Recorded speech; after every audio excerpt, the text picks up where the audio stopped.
Battle of Ankara में अमीर तैमूर ने उस्मानी तुर्कों को शिकस्त दी। तुर्कों का सुल्तान बायज़ीद अव्वल तैमूर का कैदी बन गया और कैद होने के चंद माह बाद ही तैमूर की कैद में चल बसा। बायज़ीद अव्वल की मौत क्या हुई, उस्मानी सल्तनत भी टुकड़े टुकड़े हो गई। बायज़ीद अव्वल का एक बेटा अर्तुगरुल पहले ही तैमूर के हाथों कत्ल हो चुका था, जबकि बायज़ीद के 5 बेटे सुलेमान, ईसा, मूसा, मुस्तफा और महमद बायज़ीद की मौत के वक्त जिंदा थे। बायज़ीद की दरखास्त पर अमीर तैमूर ने बायज़ीद के 4 बेटों को अमान दे दी और उन्हें आज़ाद कर दिया, जबकि बायज़ीद का बड़ा बेटा मुस्तफा तैमूर के पास कैद रहा। बायज़ीद की मौत के बाद इन चारों में सल्तनत के लिए रस्साकशी शुरू हो गई। 1403 में सुल्तान बायज़ीद अव्वल की वफात के बाद उनके बेटों के दरमियान इक़्तिदार की शदीद लड़ाई शुरू हो गई, जिसे उस्मानी तारीख में एक अहम दौर समझा जाता है। उस वक्त सल्तनत एक मजबूत हुक्मरान से महरूम थी, इसलिए हर शहजादा अपने हिस्से की हुकूमत कायम करने की कोशिश कर रहा था। सबसे बड़े बेटे सुलेमान ने एड्रिन को अपना दारुल हुकूमत बनाया और बल्गारिया, थ्रेस, मकदूनिया और शुमाली यूनान जैसे वसी इलाकों पर हुकूमत संभाली। दूसरी तरफ ईसा ने बोरसा में खुद को हुक्मरान ऐलान कर दिया, जबकि महमद अव्वल ने अम्मासिया में अपनी अलग हुकूमत कायम कर ली। जल्दी महमद और ईसा के दरमियान इक़्तिदार की जंग छिड़ गई। मुख्तलिफ लड़ाइयों के बाद ईसा को शिकस्त हुई और वो जान बचाकर कुस्तुनतुनिया की तरफ भाग गया, जबकि महमद ने बोरसा पर कब्जा कर लिया। ये लड़ाई यहीं ख़त्म नहीं हुई। दोनों के दरमियान एक और अहम मुकाबला करासी के मकाम पर हुआ, जिसमें महमद को दोबारा फतह हासिल हुई। इस शिकस्त के बाद ईसा करमान की तरफ फरार हो गया, लेकिन कब तक?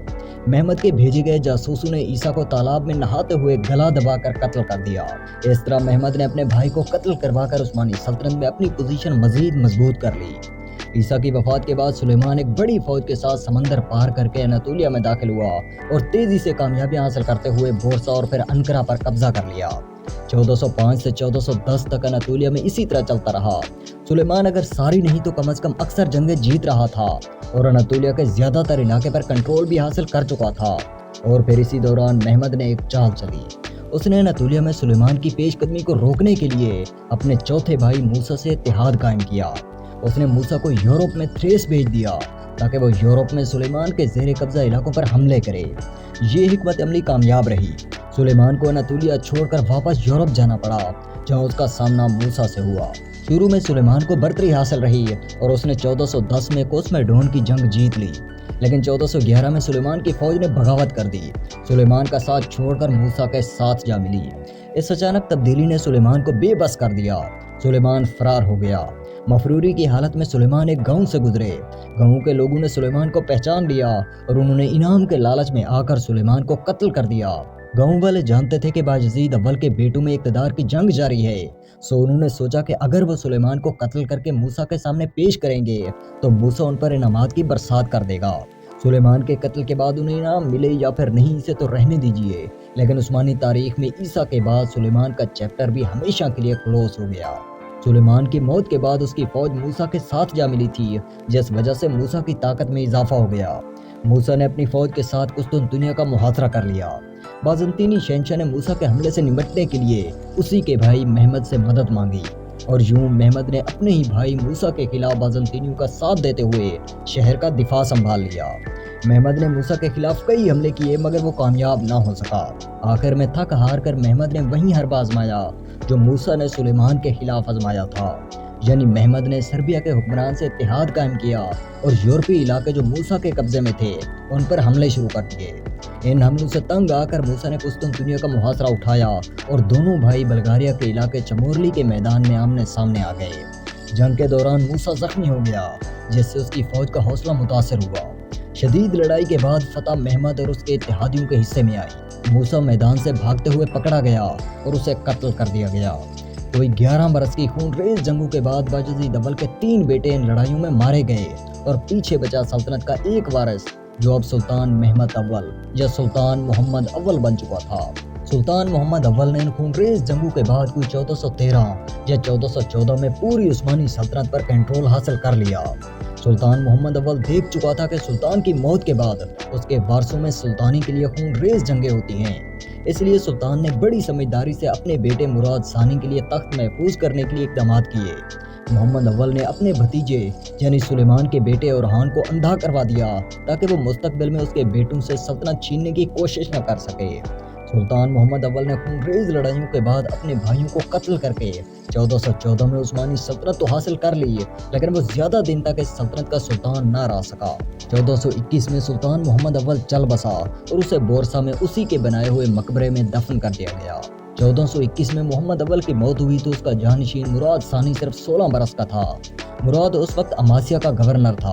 उस्मानियों में रिवायत थी कि वो अपने बेटों को सल्तनत के मुख्तलिफ शहरों के गवर्नर के ओहदे पर लगा देते ताकि उनके बेटे सल्तनत चलाने का तजुर्बा हासिल कर सकें। तो मुराद को भी अमासिया से बोरसा लाया गया। बोरसा में सल्तनत उस्मानिया के बानी उस्मान गाजी की तलवार उसकी कमर से बांधी गई। रियासत के फौजियों और अफसरों ने उसे खिराज हकीकत भी पेश किया। मुराद सानी सिर्फ 16 बरस की उम्र में सल्तनत उस्मानिया का नया सुल्तान तो बन गया, लेकिन अब उसके सामने एक ऐसी सल्तनत थी जो सालों की खाना जंगी के बाद एक कमजोर सल्तनत बन चुकी थी।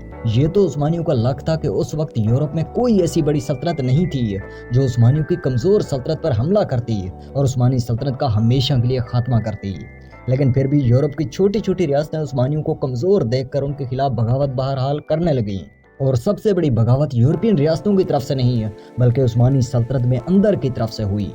वो यूं कि मुराद सानी का चचा मुस्तफा, जिसे तैमूर ने कैद किया था और तैमूरियों से आज़ादी के बाद मुराद के बाप मोहम्मद अव्वल ने उसे एक जजीरे पर कैद कर दिया था, वो उस जजीरे से आज़ाद होकर सल्तनत हासिल करने के लिए मुराद सानी के खिलाफ आ गया। शुरू में मुस्तफा ने काफ़ी कामयाबियां भी हासिल की। उसने तजुर्बाकार जर्नैल बायजीद पाशा को शिकस्त देकर कत्ल कर दिया, जिसे मुराद ने उससे लड़ने के लिए भेजा था। उस्मानी फौज भी 2 धड़ों में बट गई।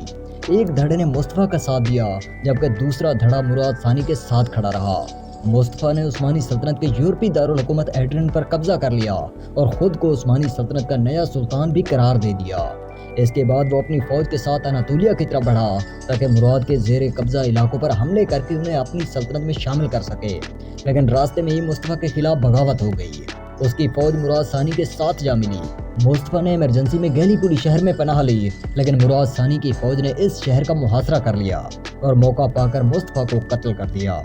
इस बगावत में बाज़ंतीनी शहनशाह ने भी मुराद सानी के खिलाफ गैर एलानिया तौर पर मुस्तफा का साथ दिया था। इसलिए मुस्तफा को कत्ल करने के बाद मुराद सानी ने कुस्तुत दुनिया का मुहासरा कर लिया। इस मुहासरे को खत्म करने के लिए बाज़ंतीनी शहनशाह ने एक जंगी चाल चली। उसने अनातोलिया में मौजूद कुछ आज़ाद तुर्क रियासतों के जरिए मुराद सानी के छोटे भाई, जिसकी उम्र सिर्फ 13 साल थी, उसे मुराद के खिलाफ बगावत पर उकसाया और तजवीज़ दी कि वो सुल्तान की गैर मौजूदगी में जाकर बोरसा पर कब्जा कर ले और अपनी सुल्तानी का ऐलान कर दे। इस 13 साल बच्चे ने ऐसा ही किया। मुराद सानी को अपने बागी भाई से निपटने के लिए कुस्तुनतुनिया का मुहासरा छोड़ना पड़ा। मुराद सानी ने अपने भाई को जिंदा पकड़ लिया और उसके बाद सूली पर लटका दिया। अनातोलिया की वो छोटी छोटी रियासतें जो उस्मानियों के खिलाफ बगावत कर रही थी, मुराद सानी ने इस बगावत को सख्ती से कुचल दिया और ये रियासतें हमेशा के लिए सल्तनत उस्मानिया का हिस्सा बन गई। अनातोलिया में बगावतें कुचलने के बाद सुल्तान मुराद सानी ने यूरोप का रुख किया। वो यूरोपियन रियासतें जो उस्मानियों को इस खाना जंगी की वजह से कमजोर समझकर बगावतें कर रही थी, मुराद सानी ने इन बगावतों को सख्ती से और तेजी से कुचल दिया। 1430 की दहाई में मुराद ने बुल्कान के वसी इलाकों पर कब्जा कर लिया। 1444 मुराद सानी अपने बेटे मोहम्मद सानी के हक में तख्त से दस्तबरदार हो गया, लेकिन उसकी दस्तबरदारी के साथ 1446 में एक जेनिसरीज बगावत हो गई। इस बगावत को कुचलने के लिए मुराद सानी ने दोबारा सुल्तानी का ओहदा संभाला और इस बगावत को सख्ती से कुचल दिया। इसके बाद उस्मानी सल्तनत अपना खोया हुआ स्टेटस वापस लाने में कामयाब हो गई, यानी उस्मानी सल्तनत एक बार फिर से दुनिया की सुपर पावर बन गई और इतनी ताकतवर हो गई कि अब वो कुस्तुनतुनिया को फतह कर सकती थी। लेकिन 1451 में मुराद सानी यूरोपी दारुल हुकूमत एड्रिन में बीमारी के बायस इंतकाल कर गए, लेकिन अब उसका जानशीन बाज़ंतीनी सल्तनत की आखिरी निशानी कॉन्स्टेंटाइनोपल यानी कुस्तुनतुनिया को फतह करने का तहिया कर चुका था। ये सारी कहानी आपको अगली एपिसोड में दिखाएंगे।